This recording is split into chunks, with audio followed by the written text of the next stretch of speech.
Would you pay $133 for a tote made out of garbage? This one is made by hand. This leather factory in New York uses a 40-year-old loom to weave plastic bags into a reusable tote. The city used to go through 23 billion of these per year before banning them in 2020, and the vast majority were never recycled. But are legal bans the most effective way to get people to use less plastic?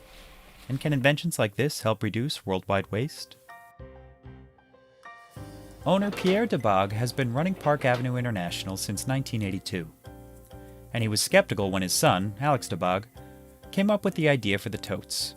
I'm old-fashioned. I came to United States during the Civil War in Lebanon, and after 5 years I opened my own factory. I was against this because I say, you're gonna waste your time. We're gonna buy garbage bags. The idea came to Alex one night when he was taking out the trash.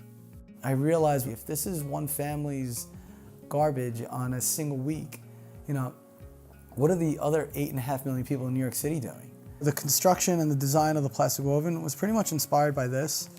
This is a 10 by 6 foot carpet that I made, all from repurposed, upcycled leather scraps and remnants that were, on the cutting room floor. I figured if I could do this with leather, why can't I do this with plastic? And, after 6 months of trial and error, we were able to figure out the right technique.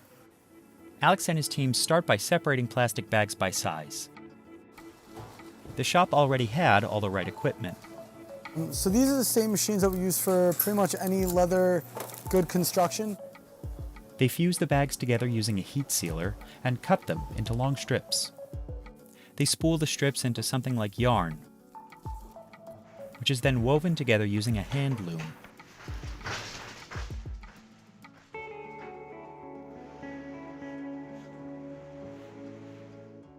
Trabajar con plástico es una experiencia nueva, es diferente. Pero también, veo que es importante porque ayudamos a salvar nuestro mundo, ¿no? Nuestro planeta. It took Ruben about 2 days, 2.5, 3 days to weave all this. Figuring out how to combine soft and harder plastics took some troubleshooting. So in the beginning, when we first started this, we were using all soft plastic bags, like the single use that you get at a supermarket. But we noticed when we took it off the roll, the bag wouldn't stand up on its own. So we went back to the drawing board and I started using the heavier plastics that were coming through the factory and mixing that in with the softer plastics. So it's a lot stronger now. This bag could probably easily hold at least 50 to 75 pounds. It takes nearly 4 hours to make just one bag. Finally, they cut out the size of the bags and stitch on the binding and handles. It takes about 95 plastic bags to make the ANYBag, which is short for a New York bag. So far, they've sold nearly 300 ANYBags. In the beginning, Alex collected plastic from friends and family. You could see the Dwayne Reeds in there, the CVS, the Home Depots, the I Love New York bags in there. Here we have about 22 garbage bags full of plastic that we've collected in the last 6 months. Pretty much nothing we're not using, from bubble wrap to heavy plastic film to shopping bags to bread wrapping. I mean, anything that has a plastic bag, we're stripping it down and using it. But he's scaled up his operation in the past year. He's partnered with fashion retailers and even elementary schools to collect their unwanted plastic. Now, he has more than 8,000 pounds of material to work with. ANYBag's $133 price point might seem steep, but Alex markets it as a luxury item.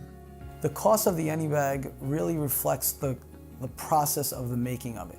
The weaving process alone is very time-consuming, which costs a lot of money, especially being here in New York City.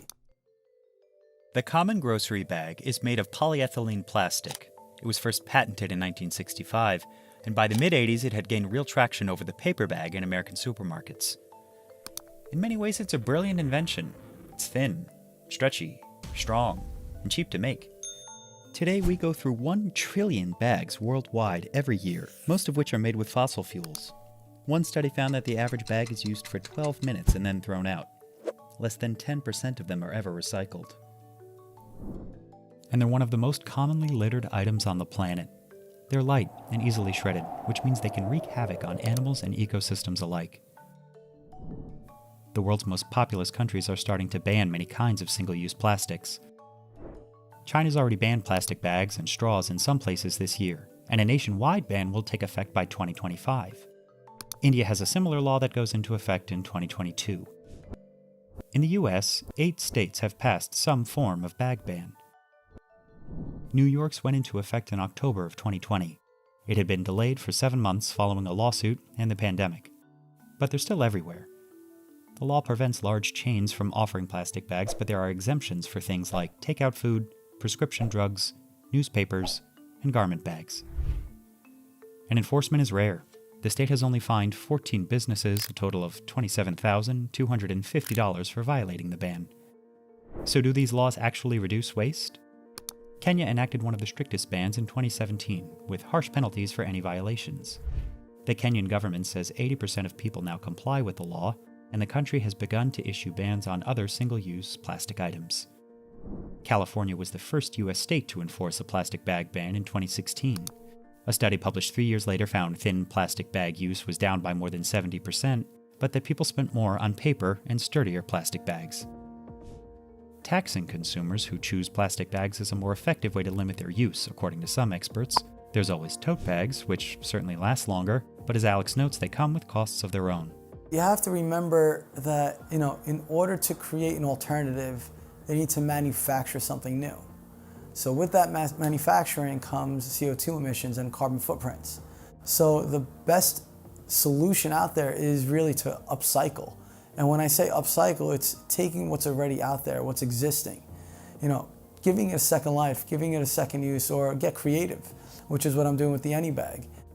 The company's not taking in any more plastic donations at the moment, but that doesn't stop Pierre from scouting potential material for more ANYBags. Yes, I do joke with my son in the morning when we're driving. And the west side, I see those plastic hanging in the trees. I tell him, look, you want me to stop, take those plastic, he start laughing. I say, come on, Dad, not that much.